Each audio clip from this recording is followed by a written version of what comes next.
जय श्री राधे। श्री हरिवंश राधा वल्लभ लाल की जय। श्री हरिवंश महाप्रभु की जय। परम पूज्य गुरुदेव महाराज की सदा जय हो। बहुत बहुत स्वागत है आप सभी का। हम श्रवण कर रहे हैं श्री चैतन्य चरितावली, चैतन्य महाप्रभु का सुंदर जीवन चरित्र। आज हम इसमें श्रवण करेंगे श्री कृष्ण लीला अभिनय। बहुत ही प्यारा अध्याय है ये, पर इसे शुरू करने से पहले चलिए एक बार हरि नाम गा लेते हैं। महाप्रभु को बहुत आनंद मिलता है जब हरि नाम गाते हैं उनके भक्त। हरे कृष्ण कृष्णा कृष्ण कृष्ण हरे हरे, हरे राम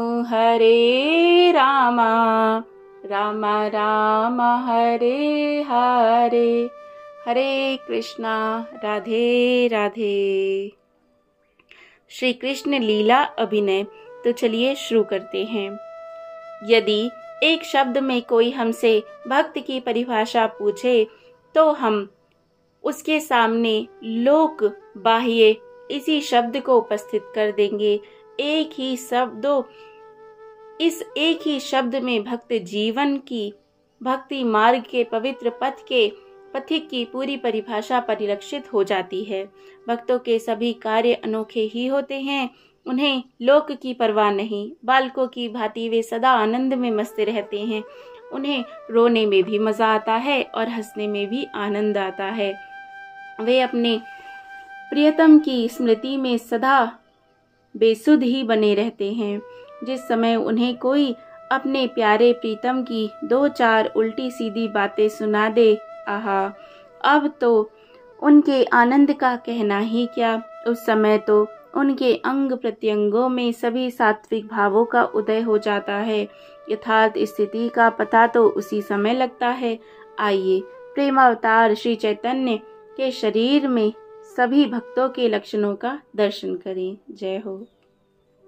एक दिन श्रीवास पंडित के घर में प्रभु ने भावावेश में आकर वंशी वंशी कहकर अपनी वही पुरानी बांसुरी मांगी।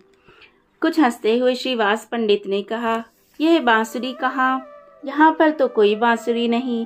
आपकी बांसुरी तो गोपिकाएं हर के ले गईं। बस इतना सुनना था कि प्रभु प्रेम में विवल हो गए। उनके संपूर्ण अंगों में सात्विक भावों का उद्दीपन होने लगा। वे गदगद कंठ से बार बार श्रीवास पंडित से कहते, हाँ सुनाओ, कुछ सुनाओ। वंशी की लीला सुनाते क्यों नहीं? उस बेचारी पोले बांस की बांसुरी ने उन गोपिकाओं का क्या बिगाड़ा था जिससे वे उसे हर के ले गईं? पंडित, तुम मुझे उस कथा प्रसंग को सुनाओ। प्रभु को इस प्रकार आग्रह करते देखकर श्रीवास कहने लगे, आश्विनी का महीना था, शरद ऋतु थी। भगवान निशानाथ अपनी संपूर्ण कलाओं से उदित होकर आकाश मंडल को आलोक में बना रहे थे। प्रकृति शांत थी। विहंग वृंद अपने अपने घोंसलों में पड़े शयन कर रहे थे। वृंदावन की निकुंजों में स्तब्धता छाई हुई थी। रजनी की नीरवता का नाश करती हुई यमुना अपने नीले रंग के जल के साथ हुंकार करती हुई धीरे धीरे बह रही थी। उसी समय मोहन की मनोहर मुरली की सुरीली तान गोपिकाओं के कान में पड़ी। बस इतना सुनना था कि प्रभु पछाड़ खाकर भूमि पर गिर पड़े और आंखों से अविरल अश्रु बहाते हुए श्रीवास पंडित से कहने लगे, हाँ फिर क्या हुआ? आगे कहो, कहते क्यों नहीं? मेरे तो प्राण उस मुरली की सुरीली तान को सुनने के लिए लालायित हो रहे हैं।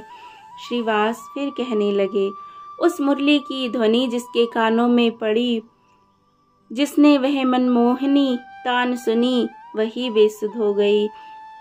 सभी अकी सी, जकी सी, भूली सी, भटकी सी हो गईं। उन्हें तन बदन की तनिक भी सुधि ना रही। उस समय उस अनंग वर्धन करने वाले मुरली के मनोहर गान को सुनकर जिनके मन को श्री कृष्ण ने अपनी ओर खींच लिया है, ऐसी उन गोकुल की गोपियों ने सापत्य भाव से अपने अनेकों उद्योगों को एक दूसरी पर प्रकट नहीं किया। वे श्री कृष्ण की उस जगन्मोहन तान में अधीन हुई, जिधर से वह ध्वनि सुनाई पड़ती थी, उसी को लक्ष्य करके जैसे बैठी हुई थी वैसे ही उठकर चल दी। उस समय जाने की शीघ्रता के कारण उनके कानों के हिलते हुए कमनीय कुंडल बड़े ही सुंदर मालूम पड़ते थे। जो गौ दूह रही थी वह दुहनी को वहीं पटक कर चल दी। जिन्होंने दुहने के लिए बछड़ा छोड़ दिया था, उन्हें उसे बांधने तक की सुध ना रही। जो दूध औटा रही थी वे उसे उफनता हुआ छोड़कर चल दी। माता पुत्रों को फेंककर, पत्नी पतियों की गोद में से निकलकर, बहनें भाइयों को खिलाते छोड़कर उसी ओर दौड़ने लगी। श्रीवास कहते जाते थे, प्रभु भावावेश में सुनते जाते थे। दोनों ही बेसुध थे। इस प्रकार श्री कृष्ण कथा कहते कहते ही संपूर्ण रात्रि बीत गई। भगवान भुवन भास्कर भी घर की दूसरी ओर छिपकर इन लीलाओं का आस्वादन करने लगे। सूर्य के प्रकाश को देखकर प्रभु को कुछ बाह्य ज्ञान हुआ। उन्होंने प्रेम पूर्वक श्रीवास पंडित का जोरों से आलिंगन करते हुए कहा, पंडित जी, आज आपने हमें देव दुर्लभ रस का आस्वादन कराया। आज आपके श्रीमुख से श्री कृष्ण लीलाओं के श्रवण से मैं कृतकृत्य हो गया। इतना कहकर प्रभु नित्य कर्म से निवृत्त होने के लिए चले गए। जय जय श्री राधे। दूसरे दिन प्रभु ने सभी भक्तों के सहित परामर्श किया कि सभी भक्त मिलकर श्री कृष्ण लीला का अभिनय करें। स्थान का प्रश्न उठने पर प्रभु ने स्वयं अपने मौसा पंडित चंद्रशेखर आचार्य रत्न का घर बता दिया। सभी भक्तों को वह स्थान बहुत ही अनुकूल प्रतीत हुआ। वह घर भी बड़ा था और वहां पर सभी भक्तों की स्त्रियां भी बिना किसी संकोच के आ जा सकती थीं। भक्तों के यह पूछने पर कि कौन सी लीला होगी और किस किस को कौन कौन सा अभिनय करने को मिलेगा, इसके उत्तर में प्रभु ने कहा, इसका भी से कोई निश्चय नहीं, बस यही निश्चय है कि लीला होगी और पात्रों के लिए आपस में चुन लो। पात्रों के पाठ का कोई निश्चय नहीं। उस समय जिसे जिसका भाव आ जाए वह उसी भाव में अपने विचारों को प्रकट करे। अभी से निश्चय करने पर तो बनावटी लीला हो जाएगी। उस समय जैसी भी जिसके स्वाभाविक स्फुरना हो। यह सुनकर सभी भक्त बड़े प्रसन्न हुए। प्रभु के अंतरंग भक्तों को तो अनुभव होने लगा मानो कल वे प्रत्यक्ष वृंदावन लीला के दर्शन करेंगे। जय हो। प्रभु ने उसी समय पात्रों का निर्णय किया। पात्रों के चुनने में भक्तों में खूब हंसी दिल लगी होती रही। सबसे पहले नाटक करने वाले सूत्रधार का प्रश्न हुआ। एक भक्त ने कहा, सूत्रधार तो कोई ऐसा मोटा ताजा होना चाहिए जो जरूरत पड़ने पर मार भी सह सके, क्योंकि सूत्रधार को ही सबकी देख रेख करनी होती है। यह सुनकर नित्यानंद जी बोल उठे, तो इस काम को हरिदास जी के सुपुर्द किया जावे। ये मार खाने में भी खूब प्रवीण हैं। सभी भक्त हंसने लगे। प्रभु ने भी नित्यानंद जी की बात का समर्थन किया। फिर प्रभु स्वयं ही कहने लगे, नारद जी के लिए तो किसी दूसरे की जरूरत ही नहीं, साक्षात नारदावतार श्री वास पंडित उपस्थित हैं ही। जय हो। इसी समय एक भक्त धीरे से बोल उठा, नारदो कलह प्रियहा। नारद जी को तो लड़ाई झगड़ा पसंद है। इस पर हंसते हुए अद्वैताचार्य ने कहा, ये नारद भगवान इससे अधिक और कलह क्यों करावें।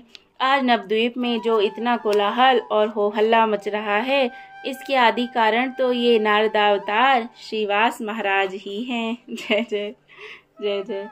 इतने में ही मुरारी बोल उठे, अजी नारद जी का एक चेला भी तो होना चाहिए। यदि नारद जी पसंद करें तो मैं इनका चेला बन जाऊं। जय हो। यह सुनकर गदाधर बोले, नारद जी के पेट में कुछ दर्द हो ही नहीं गया है जो हिंगाष्टक चूर्ण के लिए वैद्य को चेला बनावे। उन्हें तो एक ब्रह्मचारी शिष्य चाहिए। तुम तुम ठहरे गृहस्थी, तुम्हें लेकर नारद जी क्या करेंगे? उनके चेला तो नीलांबर ब्रह्मचारी बनाए हैं। जय हो नीलांबर ब्रह्मचारी। प्रभु ने मुस्कुराते हुए कहा, भुवन मोहिनी लक्ष्मी देवी का अभिनय हम करेंगे। अरे वाह, जय जय। किंतु हमारी सखी ललिता कौन बनेगी? इस पर पुंडरीक विद्यानिधि बोल उठे, प्रभु की ललिता तो सदा प्रभु के साथ छाया की तरह रहती ही हैं। ये गदाधर जी ही तो ललिता सखी हैं। आहा, जय हो। इस पर सभी भक्तों ने एक स्वर में कहा, ठीक है, जैसी अंगूठी वैसा ही उसमें नंग जड़ गया है। इस पर प्रभु हंसकर कहने लगे, तब बस ठीक है, एक बड़ी बूढ़ी बड़ाई की भी हमें जरूरत थी, तो उसके लिए श्रीपाद नित्यानंद जी हैं ही। इतने में ही अधीर होकर अद्वैताचार्य बोल उठे, प्रभु हमें एकदम भुला दिया क्या? अभिनय में क्या बूढ़े कुछ ना कर सकेंगे? प्रभु ने हंसते हुए कहा, आपको जो बूढ़ा बताता है उसकी बुद्धि स्वयं बूढ़ी हो गई है। आप तो भक्तों के सिरमौर हैं, दान देने वाले वृंदावन बिहारी श्री कृष्ण तो आप ही बनेंगे। आहा, जय हो। माफ करना, दान देने वाले नहीं, दान लेने वाले वृंदावन बिहारी श्री कृष्ण। यह सुनकर सभी भक्त बड़े प्रसन्न हुए। सभी ने अपना अपना कार्य प्रभु से पूछा। बुद्धिमंत खां और सदाशिव के जिम्मे रंगमंच तैयार करने का काम सौंपा गया। बुद्धिमंत खां जमींदार और धनवान थे। वे भांति भांति के साजबाज के सामान आचार्य रत्न के घर से ले आए। एक ऊंचे चबूतरे पर रंगमंच बनाया गया। दाईं ओर स्त्रियों के बैठने की जगह बनाई गई और सामने पुरुषों के लिए। नियत समय पर सभी भक्तों की स्त्रियां आचार्य रत्न के घर आ गईं। मालिनी देवी और श्री विष्णु प्रिया के सहित सची माता भी नाट्य अभिनय को देखने के लिए आ गईं। सभी भक्त क्रमशः इकट्ठे हो गए। सभी भक्तों के आ जाने पर किवाड़ बंद कर दिए गए और लीला अभिनय आरंभ हुआ। जय हो। भीतर बैठे हुए आचार्य वासुदेव पात्रों को रंगमंच पर भेजने के लिए सजा रहे थे। इधर पर्दा गिरा। इससे पहले मंगलाचरण हुआ। अभिनय में गायन करने के लिए 5 आदमी नियुक्त थे। पुंडरीक, विद्यानिधि, चंद्रशेखर, आचार्य रत्न और श्रीवास पंडित के रमाई आदि तीनों भाई। विद्यानिधि का कंठ बड़ा ही मधुर था। वे पहले गाते थे। उनके स्वर में ये चारों भी अपना स्वर मिलाते थे। तो सर्वप्रथम विद्यानिधि ने अपने कंठ से गाया। इसके अनंतर एक और श्लोक गाया गया। तब सूत्रधार रंगमंच पर आया। नाटक के पूर्व सूत्रधार आकर पहले नाटक की प्रस्तावना करता है। वह अपने सभी साथियों से बातों ही बातों में अपना अभिप्राय प्रकट कर देता है। जिस पर वह अपना अभिप्राय प्रकट करता है उसके परिपार्श्व कहते हैं। सूत्रधार जो कि हरिदास जी बने हैं ने अपने परिपार्श्व मुकुंद के सहित रंगमंच पर प्रवेश किया। उस समय दर्शकों में कोई भी हरिदास जी को नहीं पहचान सकते थे।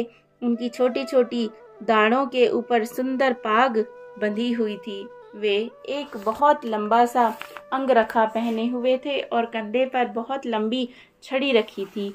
आते ही उन्होंने अपनी आजीविका का प्रदान करने वाली रंगभूमि को प्रणाम किया और 2 सुंदर पुष्पों से उसकी पूजा करते हुए प्रार्थना करने लगे। हे रंगभूमि, तू आज साक्षात वृंदावन ही बन जाओ। इसके अनंतर चारों ओर देखते हुए दर्शकों की ओर हाथ मटकाते हुए वे कहने लगे, बड़ी आपत्ति है, यह नाटक करने का काम भी कितना खराब है। सभी के मन को प्रसन्न करना होता है। कोई जैसी भी इच्छा प्रकट कर दे उसकी पूर्ति करनी ही होगी। आज ब्रह्मा बाबा की सभा में उन्हें प्रणाम करने गया था। रास्ते में नारद बाबा मिल गए। मुझसे कहने लगे, भाई तुम खूब मिले। हमारी बहुत दिनों से प्रबल इच्छा थी कि कभी वृंदावन की श्री कृष्ण की लीला को देखें। कल तुम हमें श्री कृष्ण लीला दिखाओ। नारद बाबा भी अजीब हैं, भला मैं वृंदावन का परम गोपे रहस्य लीलाओं का प्रत्यक्ष अभिनय कैसे कर सकता हूँ। परी पार्श्व इस बात को सुनकर आश्चर्य प्रकट करते हुए कहने लगा, महाशय, आज आप कुछ नशा पत्ता तो करके नहीं आ रहे हैं, मालूम पड़ता है मीठी विजया कुछ अधिक चढ़ा ले गए हैं, तभी तो ऐसी भूली भूली बातें कर रहे हैं। भला नारद जैसे ब्रह्मज्ञानी, जितेंद्रिय और आत्माराम मुनि श्री कृष्ण की श्रृंगारी लीलाओं के देखने की इच्छा प्रकट करें, यह तो आप एकदम असंभव बात कह रहे हैं। हरिदास जी बोले, वाह साहब, मालूम पड़ता है आप शास्त्रों के ज्ञान से एकदम कोरे ही हैं। श्रीमद् भागवत में क्या लिखा है, कुछ खबर है भी? भगवान के लीला गुणों में यही तो एक भारी विशेषता है कि मोक्ष पदवी पर पहुंचने पर भी आत्मा राम मुनि तक उनमें भक्ति करते हैं। परिपार्श्व बोला, अच्छे आत्माराम हैं, माया से रहित होने पर भी माइक लीलाओं को देखने की इच्छा करते हैं। सूत्रधार ने कहा, अर्थात हरिदास जी ने, तुम तो निरे घोंगा वसंत हो, भला भगवान की लीलाएं माइक कैसे हो सकती हैं? वे तो अप्राकृतिक हैं, उनमें तो माया का लेश भी नहीं। फिर ये बोले, क्यों जी, माया के बिना तो कोई क्रिया हो ही नहीं सकती, ऐसा हमने शास्त्रज्ञों के मुख से सुना है। बस सुना ही है, विचारा नहीं, विचारते तो इसका गुण गोबर को मिलाकर एक ना करते। यह बात मनुष्यों की क्रिया के संबंध में है। जो मायाबद्ध जीव हैं, भगवान तो मायापति हैं, माया तो उनकी दासी है, वह उनके इशारे से नाचती है। उनकी सभी लीलाएं अप्राकृतिक, बिना प्रयोजन के, केवल भक्तों के आनंद के निमित्त ही होती हैं। जय हो। हाँ, ऐसी बात है तो नारद जी भले ही देखें, खूब ठाट बाट से दिखाओ। साल भर तक ऐसी तैयारी करो कि नारद जी भी खुश हो जाएं। उन्हें ब्रह्मलोक से आने में अभी 10-20 वर्ष तो लग ही जाएंगे। तुम तो एकदम अकल के पीछे डंडा लिए ही दौड़ते फिरते रहते हो। फिर देवर्षि ठहरे, संकल्प करते ही जिस लोक में चाहें पहुंच सकते हैं। अच्छा, मुझे इस बात का क्या पता था। यदि ऐसी बात है तो अभी लीला की तैयारी करता हूँ। हाँ, यह तो बताओ, किस लीला का अभिनय करोगे? मुझे तो दान लीला ही सर्वोत्तम जचती है। तुम्हारी क्या सम्मति है? लीला तो बड़ी ही सुंदर है, मुझे भी उसका अभिनय पसंद है, किंतु एक बड़ा भारी द्वंद्व है। अभिनय करने वाली बालिकाएं लापता हैं। जय हो, जय हो। तो यहाँ पर फिर बात होती है, अच्छा वे कहाँ गईं? वे गोपेश्वर शिव का पूजन करने वृंदावन चली गई हैं। तुमने यह एक नई आफत की बात सुना दी, अब कैसे काम चलेगा? आफत काहे की? मैं अभी जाता हूँ, बात की बात में आता हूँ और उन्हें साथ ही लिवा कर लाता हूँ। वे सब अभी हैं बच्ची, उनकी उम्र है कच्ची, वैसे ही बिना कहे चली गईं, ना किसी से कह गईं, ना सुन गईं। वहाँ का पथ है दुर्गम भारी, कहीं फिरेंगी मारी मारी, साथ में कोई बड़ी बूढ़ी भी नहीं है क्यों नहीं? बड़ाई बूढ़ी कैसी है? बूढ़ी को भी पूजन को खूब सूझी, आंखों से दिखता नहीं, कोई धीरे से धक्का मार दे तो 3 जगह गिरेगी, उसे रास्ते का क्या होश। इतने में ही नेपथ्य से वाणी की आवाज सुनाई दी और बड़े जोर के सहित, श्री कृष्ण गोविंद हरे मुरारे, हे नाथ नारायण वासुदेव, यह पद सुनाई दिया। सूत्रधार यह समझकर कि नारद जी आ गए, जल्दी से अपने मुकुंद को एक साथ कन्याओं को बुलाने के लिए दौड़े। इतने में ही क्या देखते हैं कि हाथ में वीणा लिए, पीले वस्त्र पहने, सफेद दाढ़ी वाले नारद जी अपने शिष्य के सहित रंगमंच पर श्री कृष्ण गोविंद हरे मुरारी, हे नाथ नारायण वासुदेव इस पद को गाते हुए धीरे धीरे घूम रहे हैं। उस समय श्रीवास नारद वेश में इतने भले मालूम पड़ते थे कि कोई उन्हें पहचान ही नहीं सकता था कि ये श्रीवास हैं। शुक्लांबर ब्रह्मचारी राम नामी दुपट्टा ओढ़े कमंडलू हाथ में लिए नारद जी के पीछे पीछे घूम रहे थे। जय हो। स्त्रियां श्रीवास के इस रूप को देखकर विस्मित हो गई। सची माता ने हंसकर मालिनी देवी से पूछा, क्यों, यही तुम्हारे पति है ना? मालिनी देवी ने कुछ मुस्कुराते हुए कहा, क्या पता, तुम ही जानो। श्रीवास पंडित ने वेश ही नारद जी का नहीं बना रखा था। सचमुच उन्हें उस समय नारद मुनि का वास्तविक आवेश आ गया था। उसी आवेश में अपने साथ के शिष्य से कहा, ब्रह्मचारी, क्या बात है, यहाँ तो नाटक का कोई रंग ढंग दिखाई नहीं पड़ता। उसी समय सूत्रधार के साथ सुप्रभा के सहित गोपी वेश में गदाधर ने प्रवेश किया। इन्हें देखकर नारद जी ने पूछा, तुम कौन हो?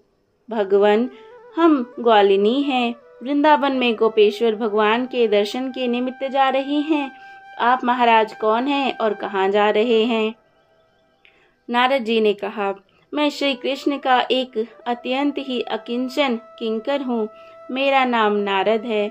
नारद इतना सुनते ही सुप्रभा के साथ सखी ने तथा अन्य सभी ने देवर्षि नारद को साष्टांग प्रणाम किया। गोपी, जो कि गदाधर जी बने हुए हैं, नारद जी के चरणों को पकड़कर रोते रोते कहने लगी, हे भक्त भयहारी भगवन, जिन श्री कृष्ण ने अपना काला रंग छिपाकर गौर वर्ण धारण कर लिया है, उन अपने प्राण प्यारे प्रियतम के प्रेम की अधिकारिणी मैं कब बन सकूंगी? यह कहते कहते गोपी नारद के पैरों में पड़कर जोरों के साथ रुदन करने लगी। उसके कोमल गोल कपोलों पर से अश्रुओं की धारा को बहते देखकर सभी भक्त दर्शक रुदन करने लगे। नारद जी गोपी को आश्वासन देते हुए कहने लगे, तुम तो श्री कृष्ण को प्राणों से भी प्यारी हो। तुम ब्रजमंडल के घनश्याम की मनमोहिनी मयूरी हो। तुम्हारे नृत्य को देखकर वे ऊपर रह ही नहीं सकते, उसी क्षण नीचे उतर आएंगे। तुम अपने मनोहर सुखमय नृत्य से मेरे संतप्त हृदय को शीतलता प्रदान करो। गोपी इतना सुनने पर भी रुदन करती रही। दूसरी ओर सुप्रभा अपने नृत्य के भावों से नारद के मन को मुदित करने लगी। सूत्रधार हरिदास जी भी सुप्रभा के ताल स्वर में ताल स्वर मिलाते हुए कंधे पर लठ रखकर नृत्य करने लगे। वे संपूर्ण आंगन में पागल की तरह घूम घूम कर कृष्ण भज कृष्ण भज कृष्ण भज बावरे, कृष्ण के भजन बिनु खाओगे क्या पाम रे, इस पद को गा गा कर जोरों से नाचने लगे। पद गाते गाते आप बीच बीच में रुक कर ये दोहा गाने लगते। रैन गवाई सोए कै, दिवस गवाया खाए, हीरा जन्म अमोल था, कौड़ी बदले जाए, कृष्ण भज कृष्ण भज बावरे, कृष्ण के भजन बिनु खाओगे क्या पाम रे। गोपी नारद के चरणों को छोड़ती ही नहीं थी। सुप्रभा ने गोपी से आग्रह पूर्वक कहा, सखी, पूजन के लिए बड़ी बेला हो गई, सभी हमारी प्रतीक्षा में होंगी, चलो चले। सुप्रभा की ऐसी बात सुनकर सखी ने नारद जी की चरण वंदना की और उनसे जाने की अनुमति मांगकर सुप्रभा के सहित दूसरी ओर चली गई। उनके दूसरी ओर चले जाने पर नारद जी अपने ब्रह्मचारी से कहने लगे, ब्रह्मा जी, माफ करना, कहते हैं ब्रह्मचारी, चलो हम भी वृंदावन की ओर ही चलें। वहीं चलकर श्री कृष्ण भगवान की मनोहर लीलाओं के दर्शन से अपने जन्म को सफल करें। जो आज्ञा कहकर ब्रह्मचारी नारद जी के पीछे पीछे चलने लगे। घर के भीतर महाप्रभु भुवन मोहिनी लक्ष्मी देवी का वेश धारण कर रहे थे। उन्होंने अपने सुंदर कमल के समान कोमल युगल चरणों में महावर लगाया। उन अरुण रंग के तलुओं में महावर की लालिमा फीकी फीकी सी प्रतीत होने लगी। पैरों की उंगलियों में आपने छल्ली और छल्ला पहने, खड़ला जड़े और झांझनों के नीचे सुंदर घुंघरू बांधे, कमर में करधनी बांधी, एक बहुत ही बढ़िया लहंगा पहना, हाथों की उंगलियों में छोटी छोटी छल्ली और अंगूठे में बड़ी सी आरसी पहनी, गले में मोहन माला, पचमनिया हार, हमेल तथा अन्य बहुत सी जड़ाऊ और कीमती मालाएं धारण की, कानों में कर्णफूल और बाजुओं में सोने की पहुंची पहनी। आचार्य वासुदेव ने बड़ी ही उत्तमता से प्रभु के लंबे लंबे घुंघराले बालों में सीधी मांग निकाली और पीछे से बालों का जूड़ा बांध दिया। बालों के जूड़े में मालती, चंपा और चमेली आदि के बड़ी ही सुंदर सजावट करके माला गूंथ दी। एक सुंदर सी माला जूड़े में घोंस दी। मांग में बहुत ही बारीक सी सिंदूर भर दिया। माथे पर बहुत छोटी सी रोली की एक गोल बिंदी रख दी। सुगंधित पान प्रभु के श्रीमुख में दे दिया। एक बहुत ही पतली कामदार ओढ़नी प्रभु को उड़ा दी। श्रृंगार करते करते ही प्रभु को रुक्मणी का आवेश हो आया। जय हो। वे श्री कृष्ण के विरह में रुक्मणी भाव से अधीर हो उठे। रुक्मणी के पिता की इच्छा थी कि वे अपनी प्यारी पुत्री का विवाह श्री कृष्णचंद्र जी के साथ करें, किंतु उनके बड़े पुत्र रुक्मी ने रुक्मणी का विवाह शिशुपाल के साथ करने का निश्चय किया था। इसे रुक्मणी अधीर हो उठी। वह मन ही मन श्री कृष्णचंद्र को अपना पति मान चुकी थी। उसने मन में अपना सर्वस्व भगवान वासुदेव के श्री चरणों में समर्पित कर दिया था। वह सोचने लगी, हाय, वह नराधम शिशुपाल कल बारात सजाकर मेरे पिता की राजधानी में आ जाएगा। क्या मैं अपने प्राण प्यारे पतिदेव को नहीं पा पाऊंगी? मैंने तो अपना सर्वस्व उन्हीं के श्री चरणों में समर्पण कर दिया है। वे दीन वत्सल हैं, आशरण शरण हैं, घट घट की जानने वाले हैं। क्या उनसे मेरा भाव छिपा होगा? वे अवश्य ही जानते होंगे। फिर भी उन्हें स्मरण दिलाने के लिए एक विनय की पाती तो पठा ही दूं। फिर आना ना आना उनके अधीन रहा। या तो इस प्राणहीन शरीर को शिशुपाल ले जाएगा या उसे खाली हाथों ही लौटना पड़ेगा। प्राण रहते तो मैं उस दुष्ट के साथ कभी नहीं जाऊंगी। इस शरीर पर तो उन भगवान वासुदेव का ही अधिकार है। जीवित शरीर का वे ही उपभोग कर सकते हैं। यह सोचकर वह अपने प्राणनाथ के लिए प्रेम पाती लिखने को बैठ गईं। जय जय श्री राधे। इस प्रकार 7 श्लोक लिखकर एक ब्राह्मण के हाथ उनसे अपनी वह प्रणय रस से पूर्ण पाती द्वारिका को भगवान के पास भिजवाई। महाप्रभु भी उसी तरह से हाथ के नखों के साथ रुक्मणी के भावों में अपने प्यारे श्री कृष्ण को प्रेम पाती सी लिखने लगी। वे उसी भाव से विलख विलख कर रुदन करने लगे और रोते रोते उन्हीं भावों को प्रकट भी करने लगे। कुछ काल के अनंतर वह भाव शांत हुआ। बाहर रंगमंच पर अद्वैताचार्य सुप्रभा और गोपी के साथ मधुर भाव की बातें कर रहे थे। हरिदास कंधे पर लठ रखकर जागो जागो कहकर घूम रहे थे। सभी भक्त प्रेम में विभोर होकर रुदन कर रहे थे। इतने में ही जगन मोहिनी रूप को धारण किए हुए प्रभु ने रंगमंच पर प्रवेश किया। प्रभु के आगे बड़ाई वेश में नित्यानंद जी थे। नित्यानंद जी के कंधे पर रखे हुए धीरे धीरे प्रभु आ रहे थे। प्रभु के उस अद्भुत रूप लावण्य युक्त स्वरूप को देखकर सभी भक्त चकित हो गए। उस समय के प्रभु के रूप का वर्णन करना कवि की प्रतिभा के बाहर की बात है। सभी इस बात को भूल गए कि प्रभु ने ऐसा रूप बनाया है। भक्त अपनी अपनी भावना के अनुसार उस रूप में पार्वती, सीता, लक्ष्मी, महाकाली और रास विहारिणी, रस विस्तारिणी श्री राधा जी के दर्शन करने लगे। जिस प्रकार समुद्र मंथन के पश्चात भगवान के भुवन मोहिनी रूप को देखकर देव, दानव, यक्ष, राक्षस सब के सब उस रूप के अधीन हो गए थे और देवादिदेव महादेव जी तक कामासक्त होकर उसके पीछे दौड़ पड़े थे। उसी प्रकार यहाँ भी सभी भक्त विमुक्त से तो हो गए थे, किंतु प्रभु के आशीर्वाद से किसी के हृदय में काम के भाव उत्पन्न नहीं हुए। सभी ने उस रूप में मात्र स्नेह का अनुभव किया। प्रभु लक्ष्मी के भाव में आकर भाव में सुंदर पद गा गा कर मधुर नृत्य करने लगे। उस समय प्रभु की आकृति, प्रकृति, हाव भाव, चेष्टा तथा वाणी सभी स्त्रियों की सी हो गई थी। वे कोकिल गुंजित कमनीय कंठ से बड़े ही भाव में पदों का गान कर रहे थे। उनकी भाव भंगी से जादू सा भरा हुआ था। सभी भक्त उस अनिर्वचनीय, अलौकिक और अपूर्व नृत्य को देखकर चित्र से लिखे से स्तंभित भाव से बैठे हुए। सभी प्रभु भावावेश में आकर नृत्य कर रहे थे। उनके नृत्य की सुमधुर अधिकाधिक बढ़ती जा रही थी। दोनों आंखों से अश्रुओं की दो अविच्छिन्न धारा सी बह रही थी, मानो गंगा जमुना का प्रवाह सजीव होकर बह रहा हो। दोनों भ्रुकुटियां ऊपर चढ़ी हुई थी। कड़े छड़े छांजन और नूपुरों की झनकार से संपूर्ण रंगमंच झंकृत हो रहा था।